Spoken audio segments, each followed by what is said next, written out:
ఇది ఎట్లుందంటే you scratch my back, I scratch your back అన్నట్టుగా ఇవాళ కిషన్ రెడ్డి గారి పైన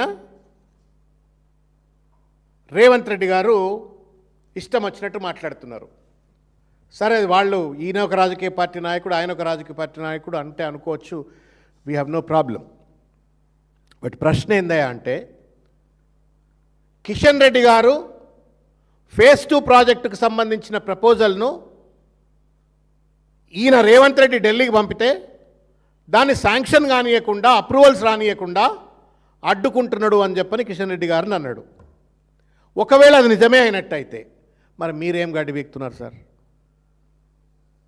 కిషన్ రెడ్డి గారు నిజంగానే అడ్డుకున్నట్టయితే మీరేం మహాఘనాపాటి పనిచేస్తున్న సమాధానం చెప్పండి సార్. పత్రికా సమావేశం పెడితే అయిపోతుంది సార్. 100 సార్లు నువ్వు ఢిల్లీకి పోతున్నావు కదా రేవంత్ రెడ్డి. ప్రధానమంత్రిని దేశంలో ఏ ముఖ్యమంత్రి కలవనంత సార్లు, ఆఖరికి బీజేపీ ముఖ్యమంత్రులు కలవనన్ని సార్లు నువ్వు ప్రధానమంత్రిని కలుస్తున్నావు. ఒకనాడన్నా ఈ మెట్రో రైలు సంబంధించిన అంశాన్ని నిర్దిష్టంగా ప్రధానమంత్రిని నిలదీసినా అని చెప్పని పేపర్లో వార్తలు వచ్చినాయి. సమాధానం చెప్పు Revanth Reddy. Unlike state government, central గవర్నమెంట్లో ఒక్కో క్యాబినెట్ మినిస్టర్ ఒక ప్రధానమంత్రి లెక్కనే పనిచేస్తారు. ఒక్కో డిపార్ట్మెంట్ ఒక పోర్ట్ఫోలియో ఒక ప్రధానమంత్రి లెక్కనే పనిచేస్తారు. హైలీ ఎంపవర్డ్, ఇండిపెండెంట్గా పనిచేస్తారు. అయినప్పటికీ నువ్వు కిషన్ రెడ్డి అడ్డుకున్నాడు అని చెప్పాను. మీరేం గడ్డి బీక్తా ఉన్నారు? 8 మంది ఎంపీలు ఉన్నారు, పెద్ద పెద్ద రాజ్యసభ సభ్యులు ఉన్నారు.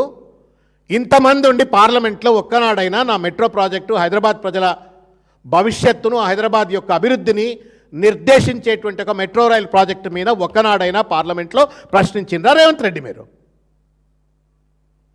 ఏం డ్రామాలయా ఇది? డ్రామా కంపెనీ పెట్టుకోండి, బెటర్, బాగుంటుంది మీకు. మహారాష్ట్ర ముఖ్యమంత్రి అపాయింట్మెంట్ నాకు ఇస్తలేడు అన్నావు కదా. తమిడేటి దగ్గర ప్రాజెక్టు కట్టాలంటే మహారాష్ట్ర ముఖ్యమంత్రి అపాయింట్మెంట్ ఇస్తలేడు. మరి ఎల్ఎన్టీ మీద పర్మిషన్ తీసుకురావాలంటే కిషన్ రెడ్డి అడ్డుపడుతున్నట్టు. మరి నువ్వు దేనికే ముఖ్యమంత్రి? పక్క రాష్ట్ర ముఖ్యమంత్రితో అపాయింట్మెంట్ తీసుకోలేవు. స్వంత రాష్ట్ర కేంద్ర మంత్రిని నువ్వు కన్విన్స్ చేసి నువ్వు ప్రాజెక్ట్ క్లియరెన్స్ తెచ్చుకోలేవు. నీ తెలివి తక్కువ తనమా, లేకపోతే నీ అతి తెలివా, లేకపోతే నీకు చేతగాని తనమా, పరిపాలనా రాహిత్యమా, అనుభవ రాహిత్యమా, ఏం చెప్పారా? ఉట్టిగానే ఒర్లుబోతుగా మాట్లాడితే అయిపోతుందా? ఇంకొక ప్రశ్న అడుగుతున్నా. నరేంద్ర మోడీ గారు నిన్ను హైదరాబాద్కు వచ్చి హమ్సే జుడ్ జాओ, आप जो मांगे वो देता हूं, हमसे जुड़ जाओ అని చెప్పారన్నాడు. రేవంత్ రెడ్డి స్పందన ఏముందన్న ఒక కాంగ్రెస్ చీఫ్ మినిస్టర్గా హహహా నవ్వుకుంటా 2 చేతులు దండం పెట్టిండు. అంటే మై సహమత్ అని చెప్పని, సంతోషం. హంసే జుడ్ జాओ అంటే తుమ్ జుడి గయే హో ఆల్రెడీ. బీజేపీ కాంగ్రెస్ కుమ్మక్ అయిపోయింది తెలంగాణలో. నరేంద్ర మోడీకి సరెండర్ అయిపోయినావు నువ్వు. అమిత్ షా నరేంద్ర మోడీకి సరెండర్ అయిపోయినావు. సరెండర్ అయిపోయిన తర్వాత కిషన్ రెడ్డి ఏదో అడ్డుపడుతున్నాడు అని చెప్పని డ్రామాలు ఆడుతున్నావు. ఇవాళ హంస జుడ్ జాओ నువ్వు అన్న తర్వాత ఏఐసిసి అధిష్టానం కూడా రేవంత్ రెడ్డి గారిని ఒక హేమంత్ బిశ్వాస్ శర్మ లెక్క చూస్తూ ఉన్నారు. ఇవాళ వాళ్ళు కూడా ఢిల్లీలో భయంతో చూస్తూ ఉన్నారు, ఎప్పుడు అటు ఇటు దూకుతాడో అని చెప్పని. కోపంగా ఉన్నారు, గుర్రుగా ఉన్నారు. వాటన్నిటినీ తప్పిపెట్టుకోవడం కోసం మోడీలని దమ్ములేదు. మళ్ళా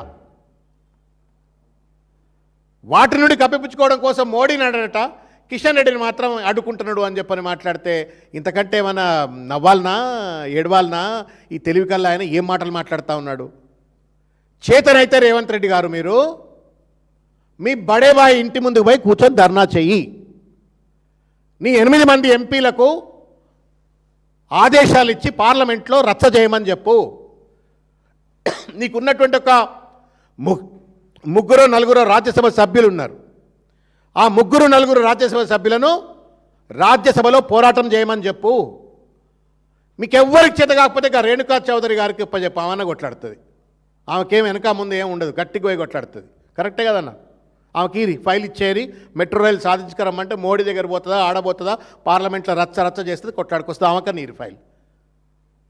చేతగాని సన్నాసులు ఇవాళ అధికారంలో కూర్చొని హైదరాబాద్ ప్రజల యొక్క జీవితాలతో చెలగాటలాడుతూ, పారిశ్రామిక అభివృద్ధిని కుంటుపరుస్తూ, విచ్చలవిడి అవినీతికి పాల్పడుతూ, కమిషన్లకు పాల్పడుతూ, దందాలకు పాల్పడుతూ, క్షుద్రమైనటువంటి ఒక అక్రమ రాజకీయాలకు పాల్పడుతూ ఒక వికృత సంబంధాలు బీజేపీతో నెలకొల్పుతూ మరో పక్కన ఇవాళ ఒక మంత్రి అడ్డుకుంటున్నాడు అని చెప్పని చేవదచ్చిన లెక్క రేవంత్ రెడ్డి గారు మాట్లాడుతూ మళ్ళీ ఆఖరికి కేటీఆర్ గారట కిషన్ రెడ్డి గారట బంధమట, కేసీఆర్ గారట మెట్రోను ఆలస్యం చేసిండట.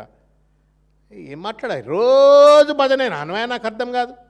ఫోటో పెట్టుకొని రోజు భజన చేయి సారథిగా, అది ఏమనుకో తెలివని వస్తుంది నీకు ఊకే.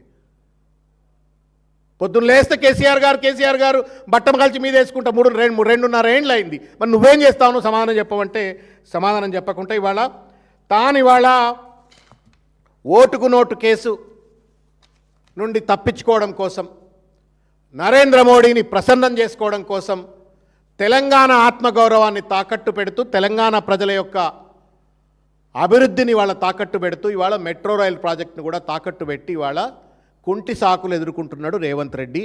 దీనిపైన పూర్తి స్థాయి విచారణ జరగాలని చెప్పని డిమాండ్ చేస్తాను.